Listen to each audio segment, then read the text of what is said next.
কৃষ্ণ হরে কৃষ্ণ কৃষ্ণ কৃষ্ণ হরে হরে হরে রাম রাম রাম হরে হরে। ভগবান ভক্তের সেবা করে। আজ আমরা শুনব ত্রিলোচন দাসজি। ত্রিলোচন দাস তিনি মহারাষ্ট্রে থাকতেন। তিনি বণিক পরিবারে ছিলেন এবং তার কিছু সম্পদও ছিল, কিন্তু কোনো সন্তানাদি ছিল না। তো তার অনেক সম্পদ আছে এবং তিনি বিশেষ করে তার ছোটবেলায় তিনি সাধুর সঙ্গে একটা জিনিস শিখেছিলেন এবং তেনার একটা শ্লোক তিনি খুব প্রিয় লাগত ভগবদ্গীতায়, যে মে ভক্ত জানা পত্যস্তে ভক্তস্তে তে জানা তেদ ভক্তস্তে ভক্তস্তে তমভক্ত মত পরা। এই শ্লোক যখন তিনি বিশেষ করে শুনতেন এবং তার কণ্ঠ ছিল যে আমার ভক্ত সে আমার ভক্ত নয়, কিন্তু যিনি আমার ভক্তের ভক্ত তিনি আমার ভক্ত। এবং তিনি আরেকটা জিনিস শিখেছিলেন ছোটবেলায়, তার বাবা মার সংস্কার, সিদ্ধি ভবতী বানাতে উচ্চত সেবানম। ভগবানের সেবা করে সিদ্ধি পাওয়া যাবে কি না যাবে এই বিষয়ে অনেকটা সন্দেহ হতে পারে। নিঃসংশিত তদ্ভক্ত পরিচর্যাত্মকম। কিন্তু কেউ যদি তার ভক্তের সেবা করে 100% কোনো সন্দেহ নয়, তিনি অবশ্যই কি হবেন না, তিনি ভগবানের কাছে যেতে পারবেন। তো পার্বতীর একটা ঘটনা আছে না, প্রশ্ন করেছিলেন শিবজিকে, আরে আপনি কার আরাধনা করেন? সারা জগৎ তো আপনারই আরাধনা করে। শিবজি বলেছিলেন আরাধনম সর্বেশম বিষ্ণু আরাধনা পরম। আচ্ছা, বিষ্ণু আরাধনা করো। যখন শিবজি বলল আচ্ছা আমি তো জানতাম তুমি বড়, আচ্ছা বিষ্ণুর থেকে কে বড়? তস্মাৎ পরতর দেবী, তার থেকে বড় হলো তদীয়ানম সমর্চনম, অর্থাৎ তার ভক্তের সেবা। আচ্ছা, তো এই জন্য তার মনের ভিতরে ছোটবেলার থেকে ইচ্ছা ছিল যে আমি যদি কোনো সুযোগ পাই আমি ভক্তের সেবা করব। এবং সেই সংস্কারে তিনি বড় হন এবং তার অনেক সম্পদও ছিল, পৈতৃক সম্পদ। তিনি ধীরে বড় হওয়ার পরে বিবাহ হয়। দৈবের এবং পূর্বের জন্মের কি কর্ম, তার কোনো সন্তানাদি ছিল না।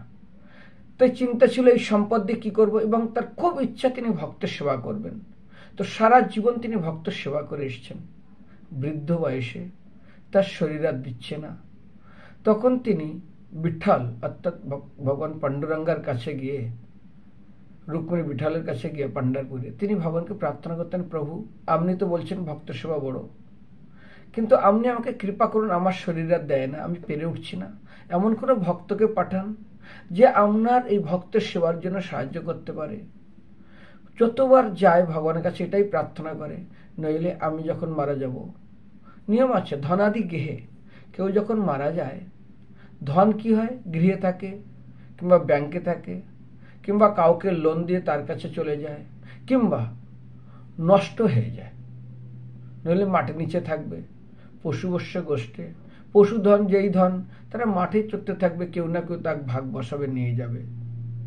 আত্মীয় স্বজন তারাও তো বড্ড জোর আমার সাথে যাবে না, তারা জনা শ্মশানে আত্মীয় স্বজন শ্মশান পর্যন্ত যাবে। আর জীব কর্মানুগ, আমি আমার কর্মকে নিয়ে যাব, ধন সম্পত্তি তো নিয়ে যেতে পারবো না।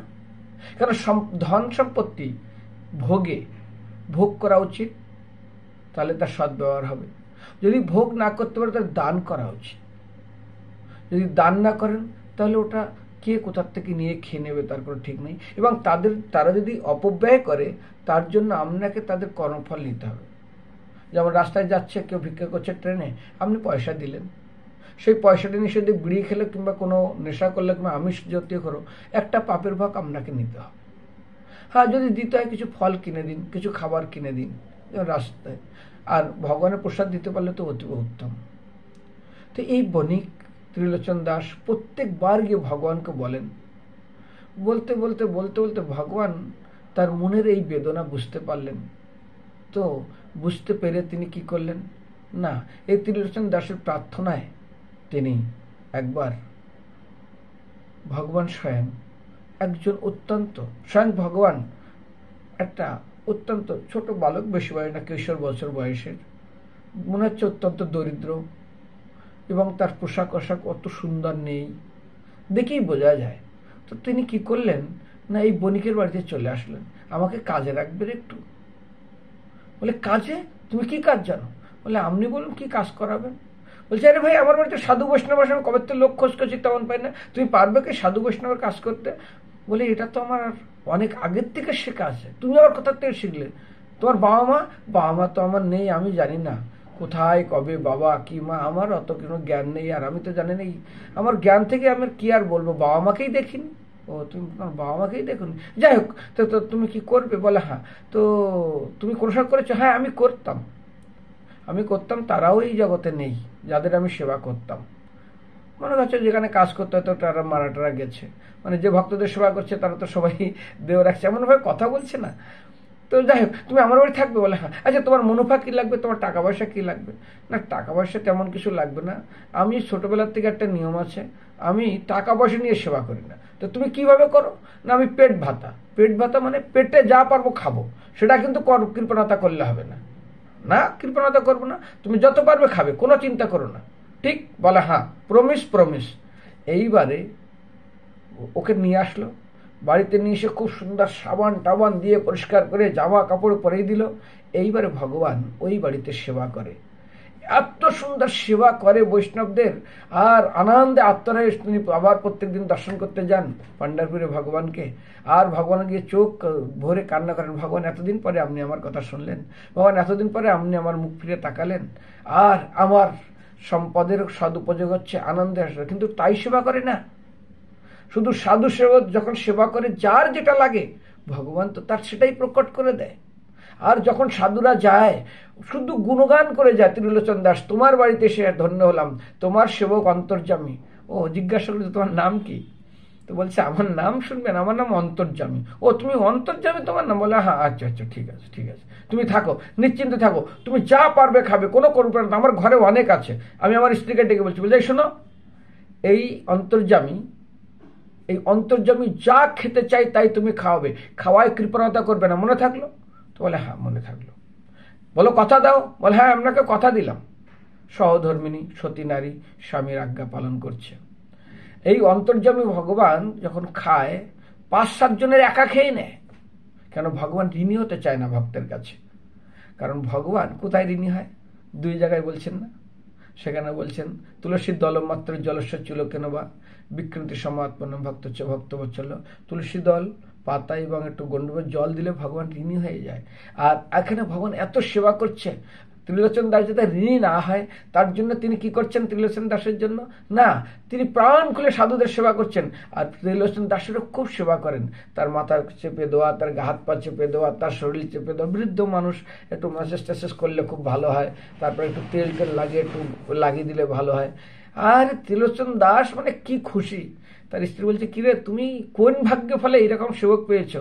আর যখন সাধুরা যায়, আরে ত্রিলোচন ধন্য, তুমি কি একজন সেবক পেয়েছো, সে আমার শরীরটা খারাপ ছিল, এই তীর্থ করে এসেছি, গা হাত পা এত সুন্দর ম্যাসেজ করে দিয়েছে, দেখো আমার শরীরে কোনো বেদনা নেই, আমার শরীরে খুব আর যা সুন্দর প্রসাদ পেলাম, ধন্য ত্রিলোচন, তুমি ভগবানের কৃপা পাবে। আমরা বিঠ্ঠল ভগবানের কাছে, রুক্মিণী বিঠ্ঠলকে তোমার জন্য প্রার্থনা করব।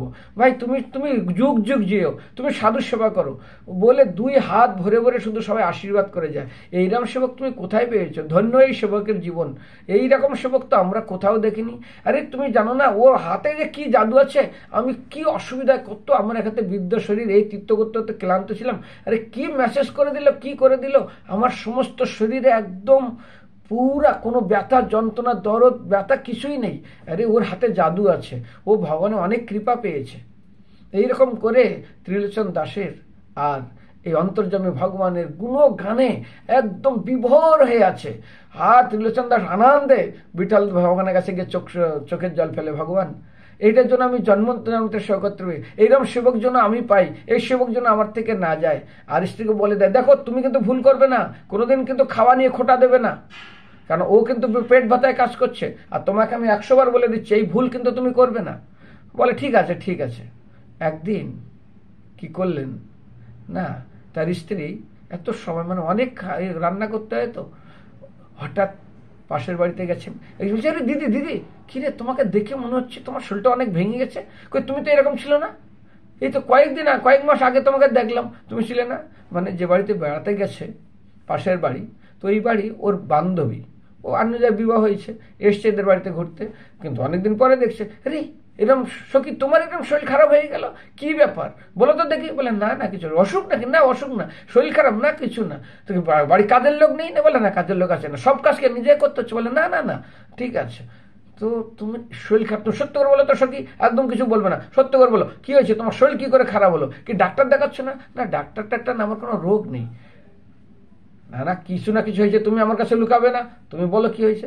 বললো আর বলো না, এমন একটা সেবক এসছে, তার গুণগান তো সবাই মুখর, আমার পতিদেব তো তার সম্পূর্ণ বশ, ওর হাতে জাদু আছে, সব সাধু সন্ত এত গুণগান এত আশীর্বাদ দিচ্ছে না, তুমি কল্পনা করতে পারবে না। তো অসুবিধা কোথায়? অসুবিধা হলো ও কোনো পয়সা নেয় না। আরে বিনা পয়সায় সেবা করে? বলে হ্যাঁ একদম বিনা পয়সায়, টাকা পয়সা মানে কিছুই না, পেট ভাতা, শুধু খায়। আরে একটা লোক আর কত খাবে? না কত খাবে মানে তুমি কি মনে করছো? 5-7 জনের খাবার একা খেয়ে নেয়। আরে এ কি করে সম্ভব? একটা লোক 500 জনের খাবার খেয়ে নিতে পারে নাকি?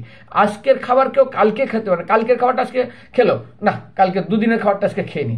আরে ভাই আজকে খেলে কাল সকালে ক্ষুধা লাগে, আর ওইটুকু বলছো তো আবার বাচ্চা ছেলে 500 জনের খাবার খেয়ে নেবে, তোমার ভুল হচ্ছে নাকি? বলে না রে খুব খায়, খুব খায়, কত রুটি বানাতে হয়? আরে 80-90-100 রুটি খেয়ে নে। হ্যাঁ কিরে কাকে রেখেছে তোমার স্বামী? যাই হোক, তো কি হয়েছে? বলে দেখো কি আর করবে, আমরা তো নারী, পতিব্রতা, পতির ইচ্ছাকে পূরণ করো। দেখো সবার তো সব কিছু ভালো হয় না, ও এত সেবা করছে, এতদিন পরে এত সম্পদ তোমার, সেগুলো সাধু সেবায় লাগছে, তোমার স্বামী সাধু সেবার জন্য এত তৎপর, ছোটবেলার থেকে তার এই সংস্কার আছে তার ভিতরে। দেখো তুমি সৌভাগ্যবতী, তুমি ওই বাড়িতে বিবাহ করেছো, আমরা আত্মীয় স্বজন বন্ধু বান্ধবের জন্য করতে করতে করতে করতে শেষ হয়ে গেলাম, কারোর মুখ পেলাম না। আমরা যদি কাউকে জিজ্ঞাসা করি আরে তোদের জন্য কত কি করেছি, তোরা কতটা আমার প্রতি সন্তুষ্ট, সব মুখ ঘুরিয়ে নেয়। আমরা যেন পরিবারের সব মিশ্রি।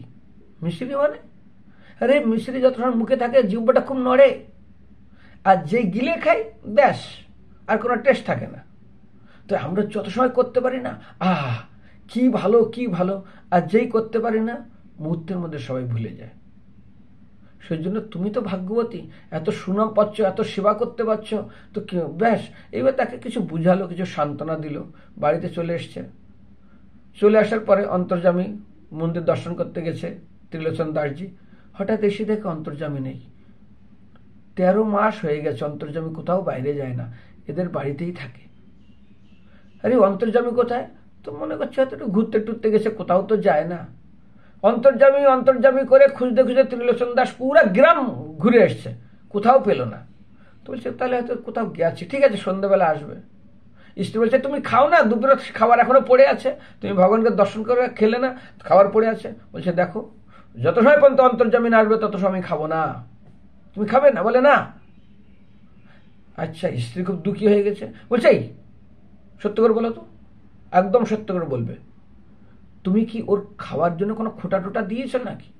হ্যাঁ নইলে আমার কিন্তু মনে কোনো সন্দেহ হচ্ছে। বলে না না না তুমি আমার প্রতি কোনো বিশ্বাস নেই। সত্য কথা বলি কেউ মানে খারাপ মনে মনে, একটা মিথ্যা কথা ঢাকতে 10টা মিথ্যা কথা বলতে হয়, আর 10টা মিথ্যা কথা ঢাকতে আরো 10টা মিথ্যা কথা বলতে হয়, 100টা বলতে 10 গুণ বেড়ে যায়। একে স্বামী খায়নি, তাতে সন্ধ্যা হয়ে গেছে, অন্তর্যামী বলে পুরা গ্রাম ছেনে যাচ্ছে, কোথাও পেল না, আর বলে দিয়েছে যত সময় আমি অন্তর্যামী না পাবো তত সময় খাবো না।